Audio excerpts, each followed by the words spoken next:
Assam Oil India, National Fertilizer Limited, Hindustan Urbara Limited আৰু BVFCL এই গোটেইখিনিৰ উদ্যোগত 12.7 lakh matric টনৰ যি এমোনিয়া প্লান্ট আমি কৰিব গৈ আছো তাৰ বিষয়ে আজি আমাৰ কেবিনেটত আলোচনা হয় আৰু অসম চৰকাৰৰ অংশ অৰ্থাৎ যেহেতু এটো 10,601 কোটি টকাৰ প্ৰকল্প হ'ব তাৰ 4,000 কোটি টকা অসম চৰকাৰে ব্যয় কৰিব লাগিব যেহেতু অসম চৰকাৰৰ অংশ এই নতুন কোম্পানীটোত 40% আজি ৰাজ্যৰ কেবিনেটে অসম চৰকাৰৰ যি অংশ সেই অংশ ব্যয় কৰিবৰ বাবে উদ্যোগ বিভাগক কৰ্তৃত্ব প্ৰদান কৰে এই উদ্যোগটোৱে ফাৰ্টিলাইজাৰ উদ্যোগটোৱে 460 জন পাৰ্মানেন্ট আৰু 1500 জন আন ধৰণৰ কৰ্মচাৰীৰো নিয়োগ সৃষ্টি কৰিব আৰু 10,000 কোটি টকা ব্যয়েৰে নিৰ্মাণ হ'ব ডিসেম্বৰ মাহত ভাৰতৰ প্ৰধানমন্ত্ৰী নৰেন্দ্ৰ মোদী ডাঙৰীয়াই নামৰূপ সাৰ কাৰখানাৰ বা আসাম ভেলি ফাৰ্টিলাইজাৰ কৰ্পোৰেচনৰ নতুন যেটো প্ৰকল্প তাৰ আধাৰশিলা স্থাপন কৰাৰ সম্ভাৱনা আছে আমি বহু দিনৰ পৰা ন্যায়াধীশ বিপ্লৱ শৰ্মা কমিটিৰ প্ৰতিবেদন আলোচনা কৰি আহিছিলো অসম চুক্তিৰ 6 নম্বৰ দফা অনুসৰি 6 নম্বৰ দফাত জাষ্টিস বিপ্লৱ কুমাৰ শৰ্মাৰ এটা ৰিকমেন্ডেশন আছিল যে সত্ৰসমূহৰ প্ৰিজাৰ্ভেশ্যন আৰু ডেভেলপমেন্টৰ কাৰণে এখন সত্ৰ আয়োগ গঠন কৰিব লাগে এই সত্ৰ আয়োগখনৰ সম্পৰ্কত আজি কেবিনেটে আলোচনা কৰে আৰু ৰাজ্য চৰকাৰে আগন্তুক বিধানসভাৰ অধিৱেশনত সত্ৰ আয়োগ নিৰ্মাণৰ বাবে বা সত্ৰ আয়োগ গঠন কৰাৰ বাবে বিল উত্থাপন কৰিবলৈ সিদ্ধান্ত গ্ৰহণ কৰে এই সত্ৰ আয়োগৰ অধ্যক্ষ হ'ব এজন হাই কোৰ্টৰ অৱসৰপ্ৰাপ্ত ন্যায়াধীশ এই সত্ৰ আয়োগত এজন ৰিটায়াৰ্ড গভৰ্ণমেণ্ট এমপ্লয়ী থাকিব at the level of secretary যোনে ৰাজহ আইন সম্পৰ্কে তেওঁৰ যথেষ্ট জ্ঞান আছে দ্বিতীয়তে সত্ৰসমূহৰ পৰা দুজন সত্ৰাধিকাৰ প্ৰভু ঈশ্বৰক চৰকাৰে মনোনীত কৰিব এই আয়োগখনৰ দায়িত্বৰ ভিতৰত থাকিব যে ডিস্ট্ৰিক্ট কমিশনাৰে বা ডিসি সকলে সত্ৰৰ ওপৰত দিয়া মাটিবাৰীৰ ওপৰত দিয়া যিকোনো ৰায়ক এই আয়োগৰ ওচৰত এপিল কৰিব পাৰিব দ্বিতীয়তে এই সত্ৰ আয়োগখনে মাটিবাৰীৰ সম্পৰ্কত যদি ডেপুটি কমিশনাৰে ব্যৱস্থা নলয় এই সত্ৰ আয়োগখনে নিজাকৈ তদন্ত কৰি তেওঁলোকে ব্যৱস্থা লবলৈ ডিসি আৰু ৰাজ্য চৰকাৰক নিৰ্দেশ দিব পাৰিব বিশেষকৈ এনক্ৰোচমেন্টৰ ক্ষেত্ৰত দ্বিতীয়তে এই সত্ৰ আয়োগখনৰ এটা পুঁজি থাকিব যাৰ দ্বাৰা হেৰিটেজ সত্ৰসমূহৰ মেইনটেনেন্সৰ দিশটো এই সত্ৰ আয়োগখনে চকু দিব আৰু এই সত্ৰ আয়োগখনে হাইকোৰ্ট আৰু ডিসিৰ মাজত এটা যদি কোনোবা ব্যক্তিয়ে ভাবে যে মই ৰায়তি আছিলো মই সত্ৰৰ মাটি পাব লাগে আগতে দেৱানী আদালতসমূহত গৈ সত্ৰসমূহৰ বিপক্ষে তেওঁলোকে কিছুমান জাজমেন্ট লৈ আহে এতিয়া সত্ৰ আয়োগৰ ওচৰতহে তেওঁলোকে এপিল কৰিব পাৰিব আৰু সত্ৰ আয়োগৰ পিছতহে তেওঁলোকে হাইকোৰ্টলৈকে যাব পাৰিব অৰ্থাৎ মাটিবাৰীৰ ক্ষেত্ৰত ৰাজ্য চৰকাৰ আৰু জিলা আয়ুক্ত সকলৰ ওপৰত এই সত্ৰ আয়োগখনে এটা ক্ষমতা পাব যি ক্ষমতাৰ জৰিয়তে সত্ৰৰ ভূমিসমূহ সংৰক্ষণৰ বাবে সত্ৰ আয়োগে সফল পদক্ষেপ গ্ৰহণ কৰিব পাৰিব ই অসম চুক্তিৰ 6 নম্বৰ দফাত জাষ্টিছ বিপ্লৱ শৰ্মা কমিটিৰ এটা ৰিকমেণ্ডেশ্যন আছিলে। এই ৰিকমেণ্ডেশ্যনটোক ৰাজ্য চৰকাৰে অকল গ্ৰহণ কৰাই নহয়, ইয়াৰ ভিত্তিত আমি আগুৱাই গৈ বিল এখনো আমি ৰেডি কৰিছোঁ, কেবিনেটত এপ্ৰুভ কৰিছোঁ আৰু বিধানসভাৰ মজিয়ালৈ আমি লৈ যাম। গতিকে আমাৰ এটা প্ৰতিশ্ৰুতি আজি পূৰণ কৰিব আমি পাৰিছোঁ। আপোনালোকে জানে যে ভাৰত চৰকাৰে কেইদিনমান আগতে কৰ্মচাৰীসকলৰ বাবে 3% মৰগীয়া বানচ ঘোষণা কৰিছে। আজি চেণ্ট্ৰেল গভৰ্ণমেণ্টৰ কৰ্মচাৰীসকলে পোৱা মৰগীয়া বানচৰ পাৰ্চেণ্টেজটো হৈছে 58, কিন্তু অসম চৰকাৰৰ কৰ্মচাৰীসকলে এই মুহূৰ্তলৈকে মৰগীয়া বানচ পাই আছে 55%। ৰাজ্য চৰকাৰে DA আৰু DR পেঞ্চনাৰসকলৰ বাবে আৰু চাকৰিয়াৰসকলৰ বাবে মৰগীয়া বানচ আজি 55%ৰ পৰা 58%লৈকে বৃদ্ধি কৰে। গতিকে ৰাজ্য চৰকাৰৰ কৰ্মচাৰীসকলে দৰমহাত 3% তেওঁলোকে এতিয়া মৰগীয়া বানচ হিচাপে তেওঁলোকৰ দৰমহা বৃদ্ধি হ'ব। আজিৰ কেবিনেটত আমাৰ নিযুত মইনা আঁচনিখন ৰূপায়ণৰ বাবে 125 কোটি টকাৰ এটা অনুমোদন ৰাজ্যৰ উচ্চতৰ শিক্ষা বিভাগক দিয়া হয়, যাতে অহা 27 তাৰিখৰ পৰা নিযুত মইনা আঁচনিখন আমি ৰূপায়ণ কৰাৰ দিশত আগবাঢ়ি যাব পাৰোঁ। কেবিনেটত আৰু এটা গুৰুত্বপূৰ্ণ সিদ্ধান্ত লোৱা হয়। আপোনালোকে জানে যে আমি খানাপাৰাৰ সমীপত সোণাপুৰত জুবিন গাৰ্গক শেষ বিদায় বা আমি অন্ত্যেষ্টিক্ৰিয়া বা তেওঁৰ শেষ যাত্ৰা যিটো স্থান তাক আমি ৰাজ্য চৰকাৰে নিৰ্ধাৰণ কৰিছিলোঁ আৰু সকলোৱে তাক গ্ৰহণ কৰাৰ পিছত জুবিন গাৰ্গৰ শেষকৃত্য তাতে আমি সম্পাদন কৰোঁ। যোৱা এটা মাহ ৰাজ্য চৰকাৰে দৰ্শনাৰ্থী বা অনুৰাগীসকল গৈ থকা কাৰণে সমাধিটোৰ স্থায়ী নিৰ্মাণৰ ক্ষেত্ৰত আমি বিশেষ ব্যৱস্থা লোৱা নাছিলোঁ।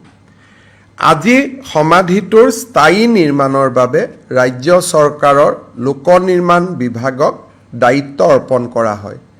লোক নিৰ্মাণ বিভাগে সমাধিটোৰ স্থায়ী নিৰ্মাণৰ বাবে এখন পৰিকল্পনা প্ৰস্তুত কৰিব, কিন্তু সেই পৰিকল্পনাখনক চূড়ান্ত ৰূপ দিবলৈ আজি ৰাজ্য চৰকাৰে কমিটি এখন নিৰ্মাণ কৰে। অৰ্থাৎ কেনেকৈ হ'ব তাৰ প্লেনিংটো সেই কমিটিখনে অনুমোদন কৰাৰ পিছতহে ৰাজ্য চৰকাৰে ৰূপায়ণ কৰিব পাৰিব। বিভাগটো হ'ব PWD, কিন্তু কৰিব লাগিব as per direction of this committee. কমিটিৰ সদস্যসকল হ'ল শ্ৰীমতী গৰিমা গাৰ্গ, শ্ৰীমতী পামী বৰঠাকুৰ, শ্ৰী শ্যামন্ত গৌতম, শ্ৰী পাৰ্থসাৰথী মহন্ত, শ্ৰী বীৰেন সিংহা, শ্ৰীমতী অনুৰাধা শৰ্মা পূজাৰী, শ্ৰী প্ৰাঞ্জল শইকীয়া, শ্ৰী পুলক বেনাৰ্জী, শ্ৰী দুলাল মানকি, শ্ৰীমতী তৰালী শৰ্মা আৰু আমাৰ শংকৰদেৱ কলাক্ষেত্ৰৰ যুটীয়া সচিব সুদৰ্শন ঠাকুৰ এই কমিটিখনৰ আহ্বায়কৰ দায়িত্ব পালন কৰিব। আকৌ এবাৰ ক'ব লাগিব, শ্ৰীমতী গৰিমা গাৰ্গ, পামে বৰঠাকুৰ, শ্যামন্ত গৌতম, পাৰ্থসাৰথী মহন্ত, বীৰেন সিংহা, অনুৰাধা শৰ্মা পূজাৰী, প্ৰাঞ্জল শইকীয়া, পুলক বেনাৰ্জী, দুলাল মানকি, তৰালী শৰ্মা আৰু সুদৰ্শন ঠাকুৰে এই কমিটিখনৰ আহ্বায়ক বা সচিবৰ দায়িত্ব পালন কৰিব। আৰু এই কমিটিখনে যিখন প্লেন বা যিটো আৰ্কিটেকচাৰত অনুমোদন জনাব তাকেই ৰাজ্য চৰকাৰে ৰূপায়ণ কৰিব। আমি ভাবোঁ যে অহা এমাহ বা ডেৰ মাহ বা দুমাহৰ ভিতৰত যদি পৰিকল্পনাখন প্ৰস্তুত হৈ উঠে লগে লগে আমি সমাধি ক্ষেত্ৰৰ স্থায়ী নিৰ্মাণৰ বাবে আমি আগুৱাই যাব পাৰিম মৃত্যুৰ তদন্তৰ ওপৰত আজি আমাৰ কেবিনেটত কেইটামান গুৰুত্বপূৰ্ণ কথা আলোচনা হয় SIT আমাক জনাইছে যে নৱেম্বৰ মাহৰ পিছত যিকোনো মুহূৰ্ততে তেওঁলোকে চাৰ্জশ্বীট দাখিল কৰিব পাৰিব অৰ্থাৎ যদিও ষ্টেটুটৰিলি তেওঁলোকৰ হাতত 90 দিন থাকে কিন্তু তেওঁলোকে ভাবে যে নৱেম্বৰ মাহৰ ভিতৰতে তেওঁলোকে তদন্ত সামৰি আদালতক অভিযোগনামা দিয়াৰ পথত আগবাঢ়িব নৱেম্বৰৰ শেষত হওক ডিচেম্বৰৰ ফাৰ্ষ্ট উইকত হওক কেবিনেটে আজি গুৱাহাটী উচ্চ ন্যায়ালয়ৰ মুখ্য ন্যায়াধীশক এটা ৰিকুৱেষ্ট কৰিবৰ বাবে সিদ্ধান্ত গ্ৰহণ কৰে যাতে এখন ফাষ্ট ট্ৰেক কোৰ্ট যাতে ন্যায় প্ৰদানৰ প্ৰক্ৰিয়া খুব সোনকালে হ'ব পাৰে কাৰণ মই দেখিছোঁ যে সকলোৱে জুবিন গাৰ্গৰ ন্যায় বিচাৰিছে জাষ্টিছ ফৰ জুবিন গাৰ্গ বুলি কৈছে আৰু ন্যায় আদালতে কৰে আদালতে বহুদিন সময় লয় ৰাইজে সেই সময়খিনি দিব বিচৰা নাই সেইকাৰণে আজি আমাৰ কেবিনেটত সিদ্ধান্ত গ্ৰহণ কৰা হৈছে যে মুখ্যমন্ত্ৰীয়ে মুখ্য ন্যায়াধীশৰ লগত যোগাযোগ কৰিব যিটো মুহূৰ্ততে আমি চাৰ্জশ্বীট দিব পৰা অৱস্থালৈ আহোঁ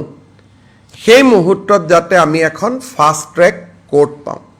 য'ত ডে টু ডে হিয়াৰিং হ'ব পাৰে দৈনন্দিন হিয়াৰিং হ'ব পাৰে আৰু খুব সোনকালে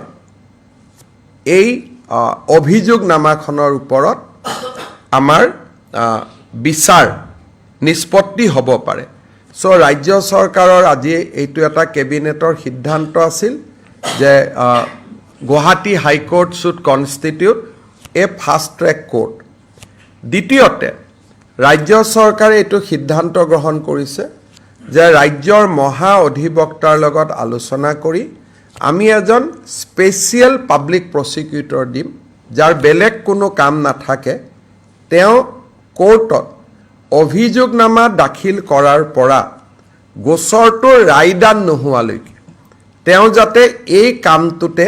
নিৰন্তৰভাৱে লাগি থাকিব পাৰে সেইকাৰণে ৰাজ্য চৰকাৰৰ কেবিনেটে আজি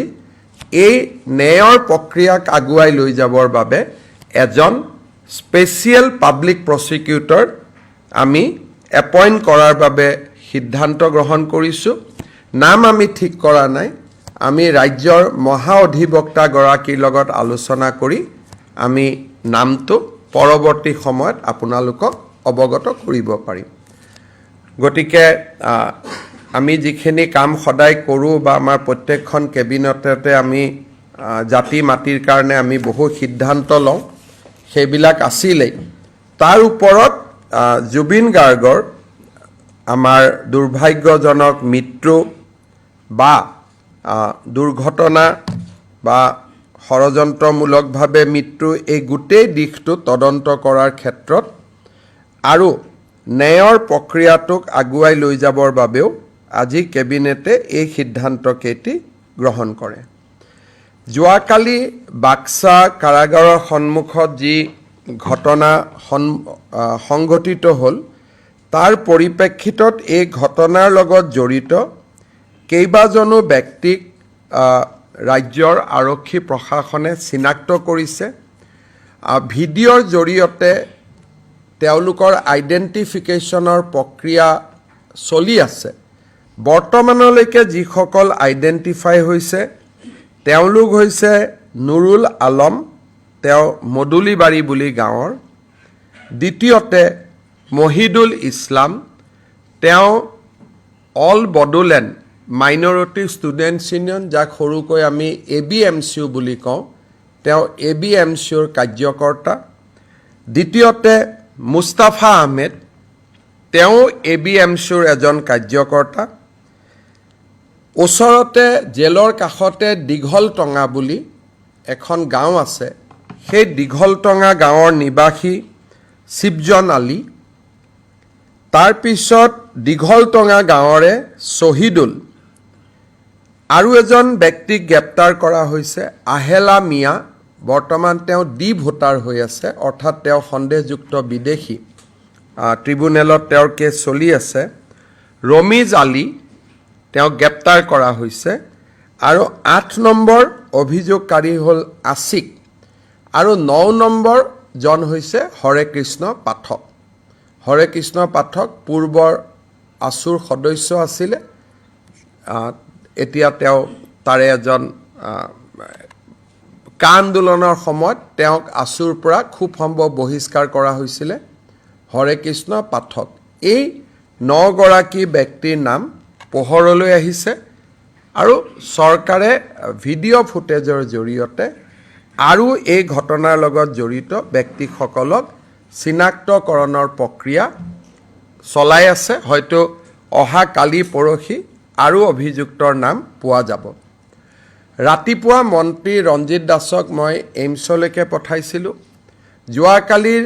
ঘটনাৰ লগত দুজন লোক এইমছত দুজন যুৱক এইমছত চিকিৎসাধীন হৈ আছিলে তেওঁলোকক এটা সময়ত বিভিন্ন সংবাদ মাধ্যমত মৃত্যু হোৱা বুলিও কথা কোৱা হৈছিলে কিন্তু কালিৰ ঘটনাত কাৰো মৃত্যু হোৱা নাই দুইজন ব্যক্তি এতিয়া ষ্টেবল আৰু ৰিকভাৰীৰ পথত আগবাঢ়িছে বুলি এইমছ কৰ্তৃপক্ষই মন্ত্ৰী ৰঞ্জিত দাসক অৱগত কৰিছে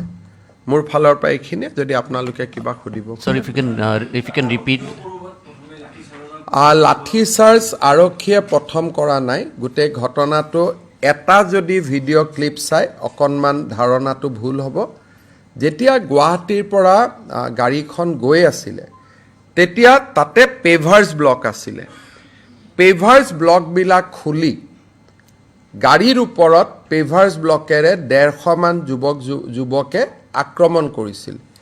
তেতিয়া তাত আমাৰ অসম আৰক্ষীৰ জোৱান এগৰাকী আঘাতপ্ৰাপ্ত হয় আৰু তেওঁ হস্পিটেলাইজ হয় গতিকে প্ৰথম শিলাবৰ্ষণ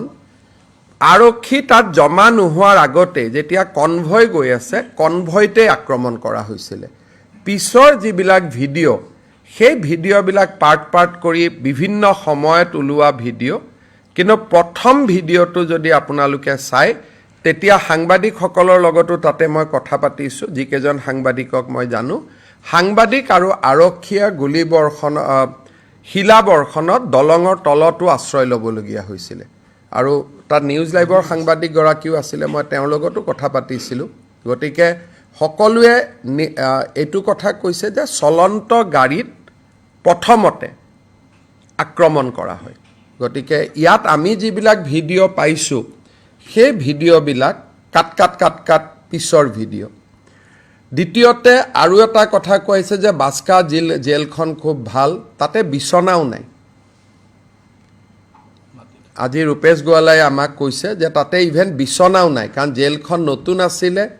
কোনোবাই কৈছে তাত এয়াৰ কণ্ডিশ্যন আছে তাত ভালকৈ ইলেক্ট্ৰিচিটি কানেকশ্যনো নাই কোল্ড ড্ৰিংকছখিনি খাইছিলে পুলিচৰ কনষ্টেবল কেইজনে খোৱা পানীটো পুলিচৰ হাতত থকাৰ কাৰণে নিজে খাবৰ কাৰণে ৰখাৰ কাৰণে দুই এজন বাতৰি কাকতে অভিযুক্তৰ কাৰণে বুলি ক'লে এতিয়া অভিযুক্ত খাওক নাখাওক ডিউটিত থকা পুলিচেতো পানী খাব লাগিব তেওঁলোকোতো জুবিনৰ অনুৰাগী গতিকে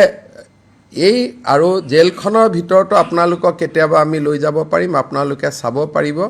তাত দূৰণিলৈকে ক'তো এয়াৰ কণ্ডিশ্যন নাই সেইটোকে কৈছোঁ যে আপোনালোকে নিজে চিন্তা কৰক কালি যদি দুজন ল'ৰাৰ মৃত্যু হ'লহেঁতেন তাৰ দায়িত্ব কোনে ল'ব লাগিলহেঁতেন আজি ইচ্ছা কৰিলে এই দুজন ল'ৰাই যে গুলি খালে তাৰ গোটেই দায়িত্বটো ৰাজ আতিথ্য দিয়া বুলি কোৱা চেনেলজনৰ সাংবাদিকজনক আমি আইনমতে আজি গ্ৰেপ্তাৰ কৰিব পাৰোঁ কাৰণ তেওঁৰ হাতত কোনো প্ৰমাণ নাই যিখন জেলত বিচনাও নাই আজি ৰূপেশ গোৱালাক কেবিনেটত আমি সুধিছিলোঁ যে এই জেলত কি আছে বোলে দাদা তাততো বিচনাও নাই অকল মেট্ৰেছ আছে নিৰাপত্তা দিব লৈ যোৱা হৈছে ৰাজ আতিথ্য নহয় দুইটাৰ মাজত পাৰ্থক্য আছে তাত ক'লে এয়াৰ কণ্ডিশ্যন আছে আজি এই দুইজন ল'ৰা যে যদি মৃত্যু হ'লহেঁতেন এই মৃত্যুৰ দায়িত্ব কোনে ল'লেহেঁতেন শীতল পানীয় বুলি কোৱা চেনেলটোৱে নহ'লে ৰাজআতিথ্য দিয়া বুলি কোৱা চেনেলটোৱে। এতিয়া মই কাৰো ওপৰত ষ্টিক হ'ব খোজা নাই, সকলোকে ধৰি লৈছোঁ জুবিন অনুৰাগী। কিন্তু যদি কালিৰ ঘটনাটোৰ তদন্ত হয়, তেতিয়াহ'লে প্ৰথম প্ৰভোকেশ্যনটো এটা চেনেলৰ সাংবাদিকৰ পৰা আহিব, যোনে ৰাজআতিথ্য দিয়া বুলি ক'লে। নম্বৰ 2, শীতল পানীয় খোৱা বুলি ক'লে। গতিকে ক্ৰিমিনেল কেছটো এনেকুৱা হয় যে সাংবাদিকসকলৰ ফ্ৰীডম অফ স্পীচ আছে, কিন্তু সঁচা মিছা বাতৰি কৈ থকাটোত ফ্ৰীডম অফ স্পীচৰ ভিতৰত নপৰে। গতিকে এই বিষয়টো মই ভাবোঁ যে আপোনালোকে যদি জেলখন চাব খোজে যাবও পাৰিব 2টা দিন পিছত, পৰিৱেশটো অলপ ঠাণ্ডা হৈ গ'লে। জেল ৰাজআতিথ্যৰ জেগা হ'ব পাৰে নেকি? জেলেই। জেল কেনেকৈ ৰাজআতিথ্যৰ জেগা হ'ব পাৰে? আমি সেইকেইখন টকা খৰচ কৰি জেলহে বনাইছোঁ, আমিতো হোটেল বনোৱা নাছিলোঁ। জেলত কি থাকে? সৰু সৰু ৰুম থাকে, এটা ৰুমৰ পৰা এটা ৰুমত আহিব নোৱাৰা, ডাঙৰ ডাঙৰ ৱাল থাকে। জেলত ৰাজআতিথ্য হ'ব পাৰে নেকি? যদি আমি হোটেল এখনক জেললৈকে কনভাৰ্ট কৰিলোহেঁতেন, তো ৰঞ্জন দৈমাৰীৰ ক্ষেত্ৰত আমি তেওঁক এটা গেষ্ট হাউচত ৰাখিছোঁ। NDFBৰ বহুত কেইজন একিউজত চিৰাঙত এখন আমি গেষ্ট হাউচত ৰাখিছোঁ। তাত ক'ব পাৰে ৰাজআতিথ্য বুলি, আৰ্গুমেণ্ট চেক। কিন্তু জেলতে ৰাখিলে জেলখন কেনেকৈ ৰাজআতিথ্য হ'ব পাৰে? গতিকে বিষয়টো ক'লৈকে লৈ যোৱা হৈছে, মই ভাবোঁ যে ডেফিনেটলি সেই পেপাৰখনক জাষ্টিছ সৌমিত্ৰ শইকীয়া কমিটিয়ে মাতিব সাক্ষী দিবৰ কাৰণে, কাৰণ অসম চৰকাৰে তাত এফিডেভিট দিব এই চেনেলটোৰ বিপক্ষে, যাতে জাজে এইটোক চায়। কাৰণ আমি যদি পুলিচে ধৰি লৈ যায়, আমাক অভিযোগ দিব। অহাকালি খুব সম্ভৱ জাষ্টিছ শইকীয়া কমিশ্যনে এফিডেভিট বিচাৰিব। আমাৰ এফিডেভিটত যিমানে আজিলৈকে উৰা বাতৰি উলিয়ালে, আমি গোটেইবোৰ আমাৰ এফিডেভিটত দিম। যিমানে আজিলৈকে উৰা বাতৰি উলিয়ালে, সুপ্ৰিম কোৰ্টত পিটিশ্যন যোৱাই নাই। আপোনালোকে আৰম্ভ কৰিলে, কেনেকৈ পিটিশ্যন যাব পাৰে? পিটিশ্যনখনতে লিখা আছে ডিফেক্টিভ বুলি। তাৰমানে পিটিশ্যনখন শুদ্ধ কৰি দিয়া নাছিল কাৰণে পিটিশ্যনখনৰ ওপৰতে লিখা আছে ডিফেক্টিভ পিটিশ্যন বুলি। সেই পাৰ্টটোতো আপোনালোকে নেদেখুৱালে। আৰু ডিফেক্টিভ কাৰণে আজিলৈকে সুপ্ৰিম কোৰ্টত সেইখন পিটিশ্যন নাহিলে। ইয়াৰ ওপৰত মানুহ বহি গ'ল, কেনেকৈ দিব পাৰে, ক'ৰ পৰা দিলে, কেনেকৈ দিলে। তেওঁ ছিংগাপুৰত নাছিলে, গুৱাহাটীতে ঘূৰি আছিলে। প্লেনত কোনোবা সিদ্ধাৰ্থ শৰ্মা আহিছে, আপোনালোকে এইজন সিদ্ধাৰ্থ শৰ্মা বুলিয়ে উলিয়াই দিলে। তাৰমানে বাৰে বাৰে আপোনালোকে অসমখনক এটা এজত লৈ গৈ আছে। মই আপোনালোক মানে নাম ধৰি কোৱা নাই যে এইজন। বাৰে বাৰে নিজৰ জননী জন্মভূমিক ইমানটো দুৰ্ঘটনাৰ এজত লৈ যাব নালাগে। কালি এই 2জন ল'ৰা ছোৱালী যদি ল'ৰাৰ মৃত্যু হ'লহেঁতেন, আপোনালোকে ক'লেহেঁতেন অসম চৰকাৰে জবাব দিয়ক। কিন্তু আচল দুখটো কাৰ ওপৰত আছিলে? ৰাজআতিথ্য। জীৱনত যোনে বাক্সা জেল দেখাই নাই, 5টা যে CA আন্দোলনৰ সময়ত মৰিলে, তেওঁলোকৰ কথা কেতিয়াবা আপোনালোকৰ মনত আহে নে নাই? কেতিয়াবা মনত পৰে নে নাই? কাৰোতো মনত নপৰে, মাক বাপেকৰ মনত পৰি থাকে। আজি এই 2জন ল'ৰা যদি মৃত্যু হ'লহেঁতেন, মাক বাপেকে জীৱনৰ কাৰণে 2জন সন্তানক হেৰুৱাই দিলেহেঁতেন, আপোনালোকে হয়তো 2টা TRP পালেহেঁতেন। গতিকে মই ভাবোঁ যে সঁচা কথাখিনি আমাকে সুধি ল'ব না, যে সেই জেলত AC আছে নেকি? মোক এটা হোৱাটছআপ কৰিলেই মই ৰিপ্লাই দি দিম। কওক আৰু কি আছে? Yesterday, what have happened outside the Baksa jail, and given the fact that those people who have been identified by the police now, their backgrounds seems to be influential. So, do you think that there is a pattern or a concerted attempt to de-establish the? চক যিদিনাখন অসমত মানুহে ঈদ নাপাতিবৰ বাবে সিদ্ধান্ত ল'ব, সিদিনাখন মই ক'ম যে একো পেটাৰ্ণ নাই। সেইকাৰণে মাই judgement is reserve. Durga Puja নাপাতিব সিদ্ধান্ত ল'লোঁ, ভাচনি নাপাতিব সিদ্ধান্ত ল'লোঁ, দীপাৱলী নাপাতিব সিদ্ধান্ত ল'লোঁ, 25 ডিচেম্বৰত বৰদিন আহি আছে আমি কি সিদ্ধান্ত ল'ম মই চাওঁ Mr. Chief Minister, if you can. তাৰপিছত ঈদ আহিব তাৰপিছত আমি পাতোনে নাই চাওঁ যদি সবেই ঈদো নাপাতে বৰদিনো নাপাতে তেতিয়াহ'লে there is no' pattern everybody দুখিত হৈ আছে কিন্তু সবেই যদি সব পাতে আৰু আমাকহে যদি পাতা বন্ধ কৰে তেতিয়াতো আমি ক'বই লাগিব দেয়াৰ ইজ এ পেটাৰ্ণ বুলি সেইকাৰণে আজি মই একো নকওঁ আমি ৰখিব লাগিব টু গেট দিছ আনচাৰ সেইকাৰণে আজিয়ে যদি মই কৈ দিওঁ পেটাৰ্ণ আছে ডেট উইল বি ৰং গতিকে ইট ইজ এ মেটাৰ যে we have to wait for next 3, 4, 5 months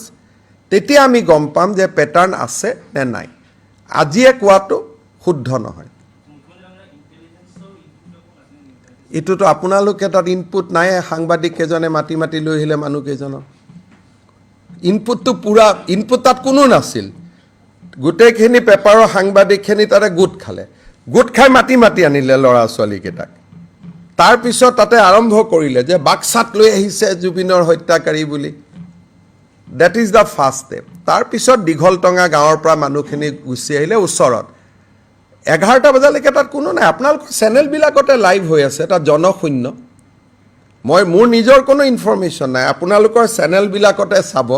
তাত এজনো মানুহ নাছিলে প্ৰথম অৱস্থাত মানুহখিনিক যেতিয়া লাইভ হ'ল এই হৰে কৃষ্ণ পাঠক বোলা ল'ৰাজনে প্ৰথম ফেচবুক কৰে এৰাউণ্ড 11 তাৰপিছত সাংবাদিকসকল গৈ পেলাই বাইট দিবৰ কাৰণে মানুহক মাতি আনিলে 34 পিপল তাৰপিছত বাইট দি থাকোঁতে দীঘলটঙা গাঁৱৰ পৰা এই মানুহখিনি ওলাই আহিলে তাৰপিছত লাহে লাহে মানুহ জমা হ'ল গতিকে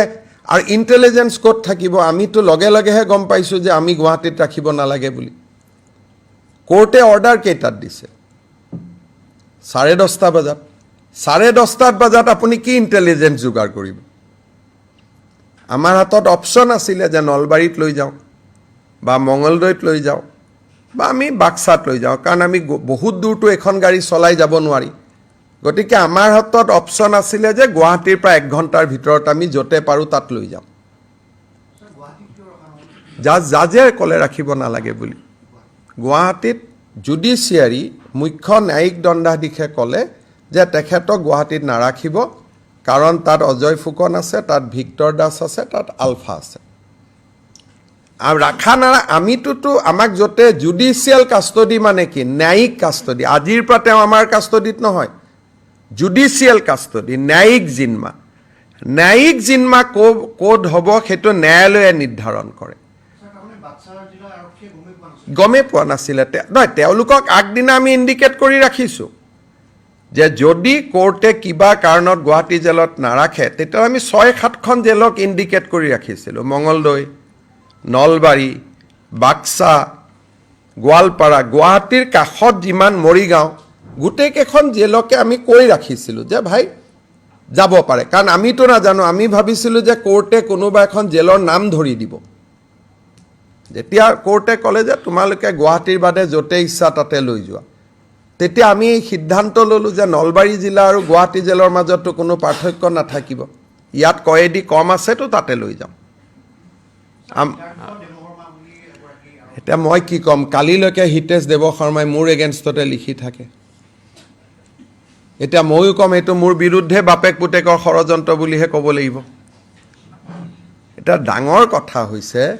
যে যিসকলে মোৰ প্ৰতি আক্ৰমণ কৰে দুদিন পিছত আপোনালোক প্ৰথম অৱস্থাত তেওঁলোক আপোনালোকৰ লগত হিতেশ দেৱ শৰ্মা ইমান দিন আছিল আপোনালোকৰ লগত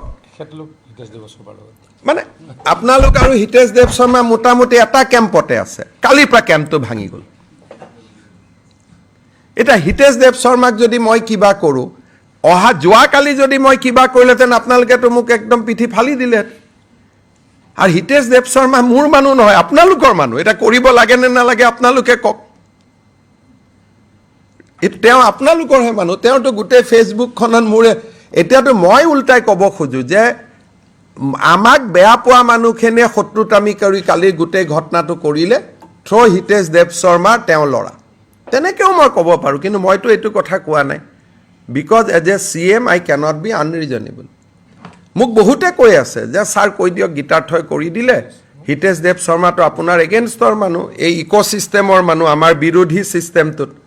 গতিকে কৈ দিব পাৰিব যে এইটো কংগ্ৰেছে ষড়যন্ত্ৰ কৰিলে মইতো এইটো কোৱা নাই মইতো উল্টাই ডিফেণ্ড কৰিছোঁ শত্ৰু হওক বন্ধু হওক মইতো উল্টাই ডিফেণ্ড কৰিছোঁ যে যিটো পংকজে প্ৰশ্ন কৰিলে মইতো তাৰ লগত হাওঁবৰ দিব পাৰিলোহেঁতেন যে গোটেই ঘটনাটো হিতেশ দেৱ শৰ্মা লৰাই কৰিলে বুলি এইটোতো নহয় যিটো নহয়তো ক'ব লাগিব তাততো টাইমাৰটো চালে গম পাব ঘটনাটো কেইটাৰ ইটো ঘটনা কেইটাৰ তেওঁ কি কৰিছে কি কৰা নাই তদন্তততো চব আহিব কিন্তু হিতেশ দেৱ শৰ্মা কাৰ মানুহ পিছত লাষ্ট 3 মাহ কাৰ মানুহ 6 মাহ কাৰ মানুহ আপোনালোকৰ মানুহ এই গোটেই ঘটনাটোতো তেওঁৰে ফেচবুক পোষ্ট চাৰ্কুলেশ্যন হৈ আছে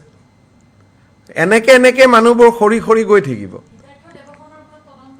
চবৰ ওপৰতে যেতিয়া এটা ঘটনা হয় গুলীচালনা হয় তাৰ এটা দণ্ডাধীশ পৰ্যায় তদন্ত হয় এইটো ৰুলতে আছে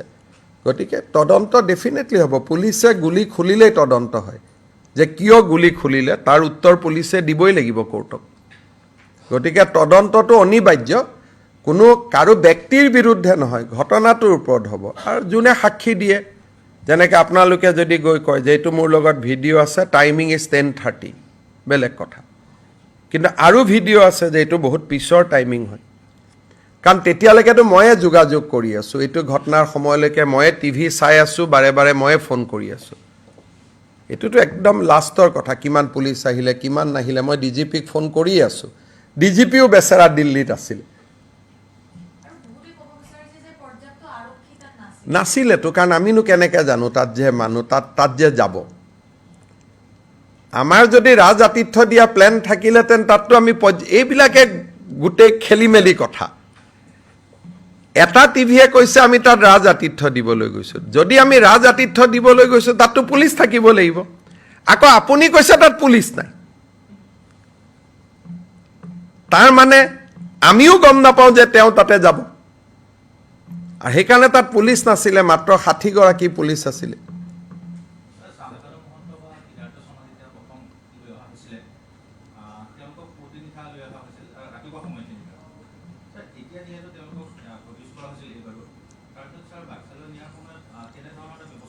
আমি এইকাৰণে কৰিব নোখোজিলোঁ কাৰণ যি সময়তে জুডিচিয়েল কাষ্টডি দিয়ে তাৰ পিছত পুলিচে ৰাখিব নোৱাৰে আইনে সেইটোক নামানে তেওঁক যদি ৰাখিব খুজিলোহেঁতেন আমি মেজিষ্ট্ৰেটৰ কাষতে বহাই থ'ব লাগিব বা মেজিষ্ট্ৰেটৰ লগত যে এটা চেল আছে তাতে ৰাখিব লাগিব আৰু স্বাভাৱিকভাৱে আমাৰ সদায় চিন্তা থাকে যে ৰাজধানীৰ পৰা আমি আঁতৰাই লৈ যাম তেওঁক যে আমি অলপ পাণবজাৰ ষ্টেচনলৈকে লৈ আহিলোঁ ডিচাইড কৰাৰ কাৰণে সেইটো ৰং জুডিচিয়েল কাষ্টডিৰ পিছত কোৰ্টৰ অৰ্ডাৰ নোহোৱাকৈ পুলিচে আনিব নোৱাৰে তেওঁ যেতিয়াই আমি তেওঁক 14 দিন হোৱাৰ পিছত প্ৰডিউচ কৰি দিলোঁ তেখেতসকল ন্যায়ালয়ৰ প্ৰপাৰ্টি হৈ গ'ল তাত আৰু আমি ৰাতিলৈকে যিবিলাকে কৈছে যে গধূলিলৈকে লৈ যাব পাৰিলেহেঁতেন ৰাতি লৈ যাব পাৰিলেহেঁতেন সেই অনুমতিটো পুলিচৰ নাথাকে ইমানখিনি সময় যিটো আমি ৰাখিলোহেঁতেন that would have been illegal custody আহিব লাগে খালি 28 দিনৰ পিছত আহিছে জ্যোতিৰাদিত্য সিন্ধিয়া কিৰণ ৰিজিজু প্ৰথম দিনা আহিলে তেওঁ 28 দিনৰ পিছত আহিছে তাৰমানে জুবিনৰ মূল্য ইমানেই আছে মানে আমাৰ দুখন বিয়া থাকে এখন মেইন বিয়া এখন বাহী বিয়া আমি বিচাৰিছিলোঁ যে কংগ্ৰেছ দলৰ এজন জ্যেষ্ঠ ব্যক্তি জুবিনৰ সমাধিত আমাৰ লগত থাকক অন্ত্যেষ্টিক্ৰিয়াত আমাৰ লগত থাকক যোনে নহওক প্ৰিয়ংকা গান্ধী হওক ৰাহুল গান্ধী হওক কোনো আপত্তি নাছিলে কাৰণ এইটোতো অৰাজনৈতিক আজিও আহিছে আমি ভাল পাইছোঁ খালি 28 দিনৰ পিছত আহিছে সেইটো আমি মনত ৰাখিব লাগে ভূপেন হাজৰিকাৰ ক্ষেত্ৰত একেবাৰে নাহিলে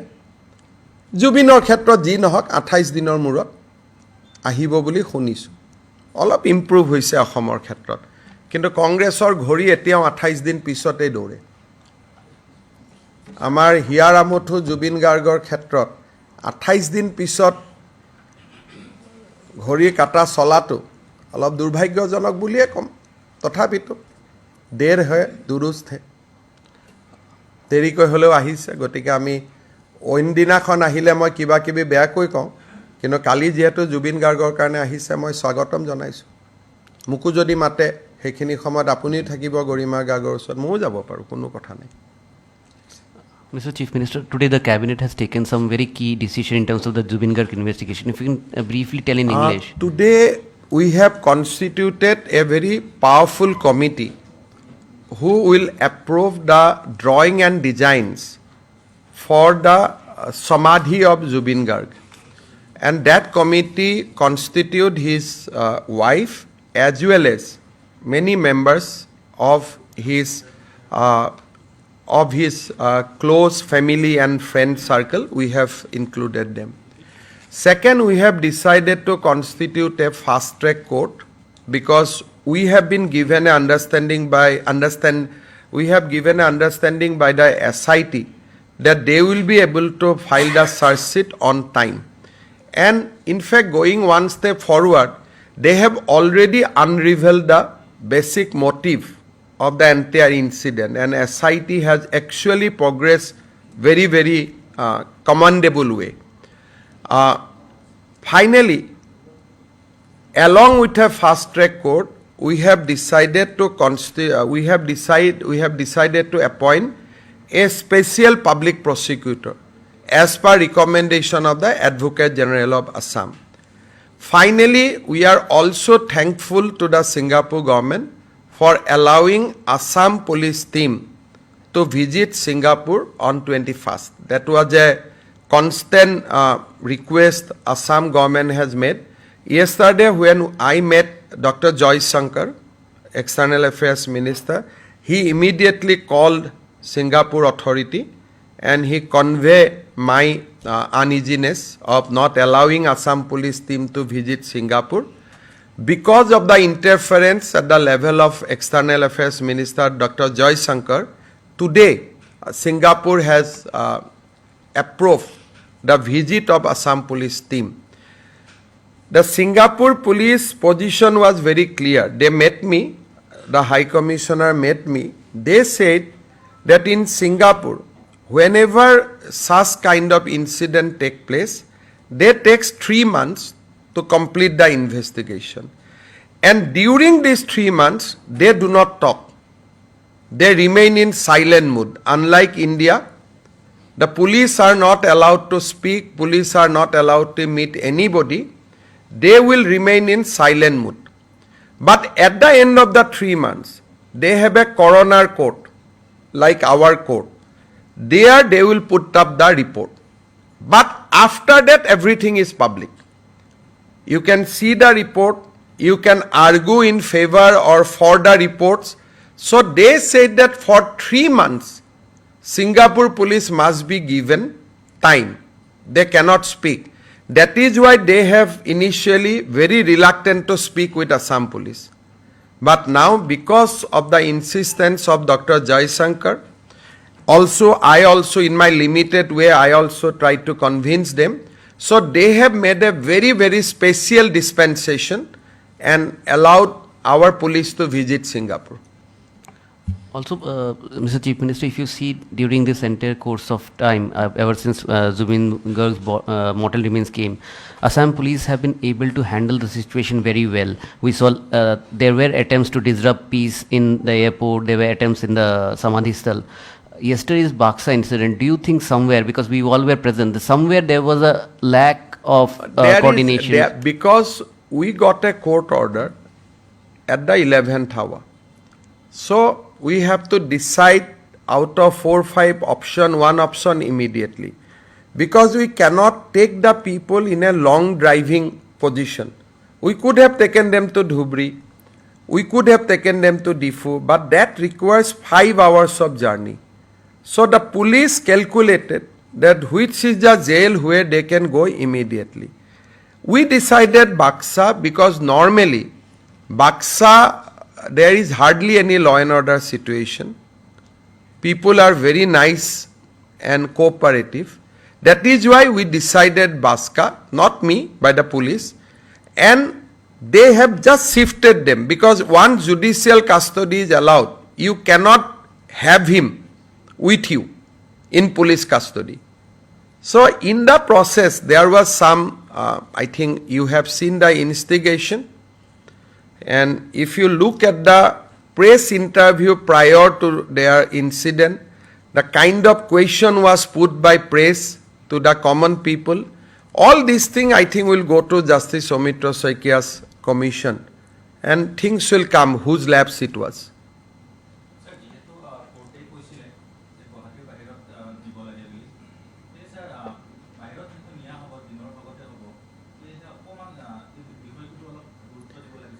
গুৰুত্ব আমি কেনেকৈ দিব পাৰোঁ আপুনি কথাটো বুজি পোৱা নাই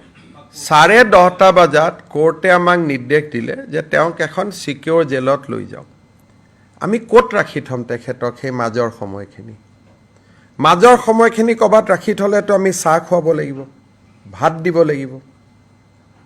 আপোনালোকে কি অৱস্থা কৰিলেহেঁতেন ভাবক কি ধৰণে আমি চলি আছোঁ এটা আমাৰ বাদে কোনেও নাজানে 28 দিন আমি কোনেও খোৱা নাই বাক জুবিনৰ কাৰণে নুখুলে ভাল লাগিলহেঁতেন প্ৰেছৰ কাৰণে ছ'চিয়েল মিডিয়া সব কথাতে পইণ্ট উলিয়াই দিয়ে এতিয়া যদি কয় যে মই কথা কৈ আছোঁ ই নীলাটো পিন্ধি কিয় কথা কৈ আছে কিয় বগাটো পিন্ধা নাই এনেকৈ ধৰণে মানে মই নিজেও নাজানো যে অসমীয়াই পিছত কি বুলি কাক জবাব দিব যোৱা 28টা দিনত যি ধৰণে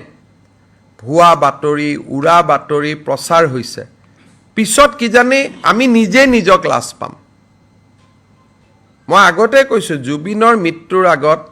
এই সকল কেতিয়াও জুবিনৰ অনুৰাগী নাছিলে মই এতিয়া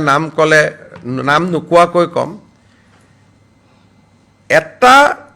বাতৰি গোষ্ঠীত জুবিনে গৈ আক্ৰমণ কৰিছিলে অতিষ্ঠ হৈ জুবিনৰ বিপক্ষে লিখি থকা কাৰণে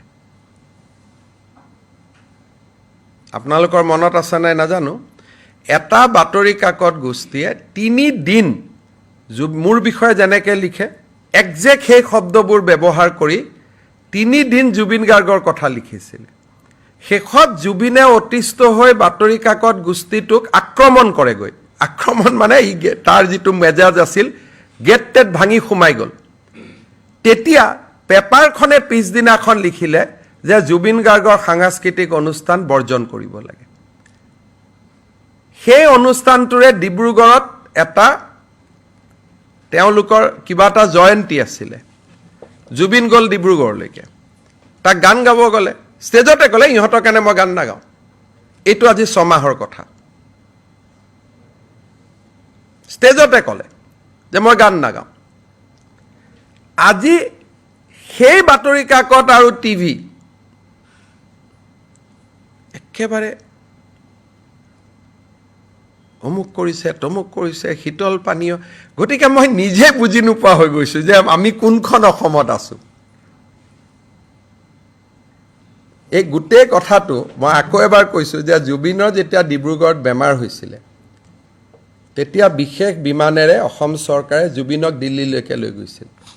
পিছদিনাখনতো গোটেই বাতৰি কাকতবিলাকে মোক গালি দিছিল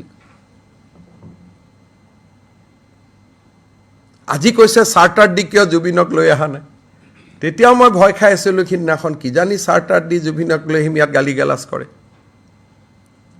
গতিকে এই গোটেই পজিশ্যনবিলাক আপোনালোকেও পিছত আই থিংক যিখন অভিযোগনামা দাখিল হ'ব সকলোৱে বহুত আচৰিত হ'ব নতুন নতুন বহুত তথ্যও পাব আৰু that will be it will not be a very easy গোটেই বস্তুটো জাতিটোক এবজৰ্ভ কৰোঁতে সময় লাগিব অভিযোগনামাখন কাৰণ তাত বহুত কথা থাকিব গতিকে তেতিয়া আপোনালোকে নিজকে নিজে এবাৰ চোৱাৰ সময় পাব মইতো আচৰিত হৈ যাম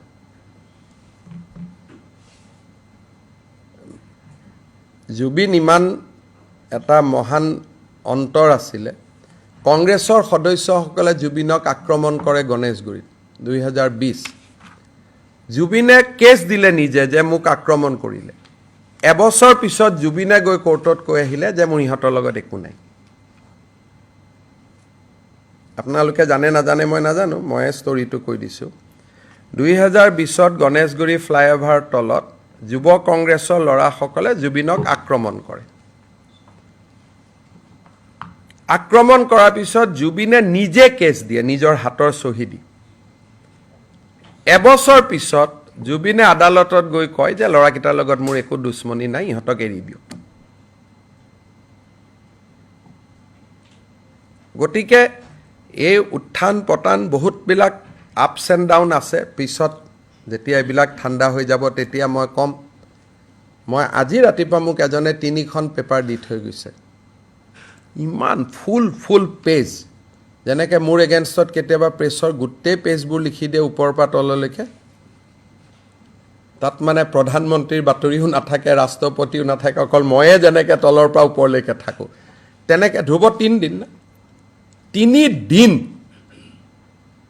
জুবিন গাৰ্গক একেবাৰে শেষ কৰি দিলে পবিত্ৰই কৈছে দাদা মোৰ মনত আছে মোক ফোন কৰিছিলে জুবিনে মোকো লগ কৰিছিল যাবৰ কাৰণে তাতে ৰাতি তাতে গৈ পেলাই জুবিনে আক্ৰমণ কৰি দিলে মোৰ ভাষা নহয় বাতৰি কাকতখনে লিখিলে আমাৰ কাৰ্যালয়ত জুবিনৰ আক্ৰমণ বুলি ভাষাটো মোৰ নহয় জুবিনে হয়তো আক্ৰমণ কৰাও নাছিলে বাতৰি কাকতখনে লিখিলে মোৰ কাৰ্যালয়ত জুবিনৰ আক্ৰমণ এতিয়া তেওঁলোক জুবিনৰ অনুৰাগী হলো আমি বেয়া হৈ গলো আমি কি কৰিম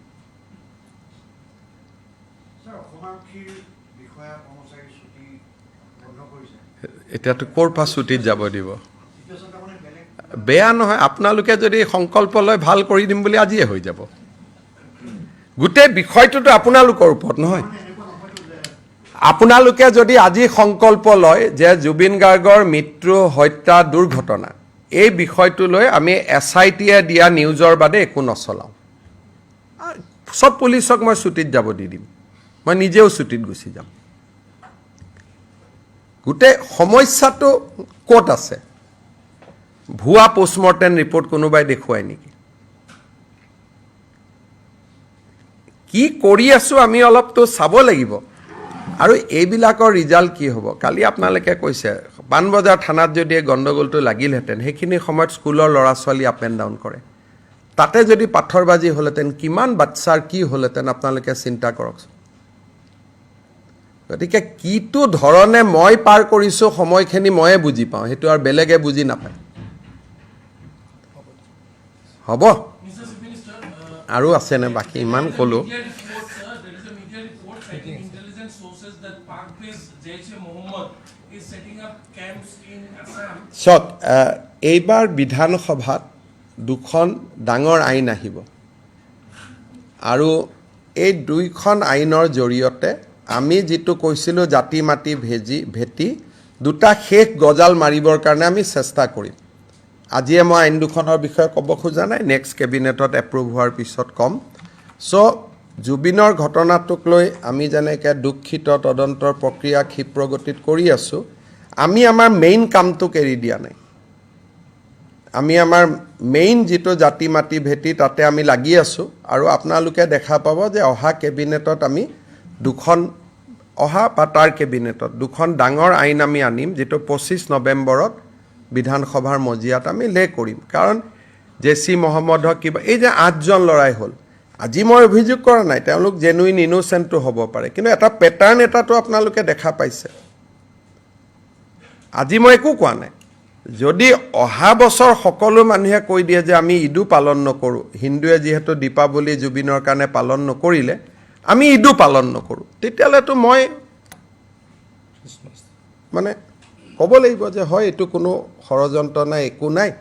এইটো এটা খুব ধুনীয়া পৰিৱেশ এটা অসমত নিৰ্মাণ হৈছে কেশৱ দা সিনান ভাষণত কৈছে যে জুবিনৰ মৃত্যুৱে যিখন অসমৰ পৰিৱেশ গঢ়ি দিলে বুলি এজিপিত কৈছে কিন্তু পৰিৱেশটো গঢ়ি দিলে নে নাই তাৰ কাৰণে বৰদিন খ্ৰীষ্টমাছ ঈদলৈকে ৰখিব লাগিব আজি এইটো ক'ব নোৱাৰে হয়নে নহয় বহুত বহুত ধন্যবাদ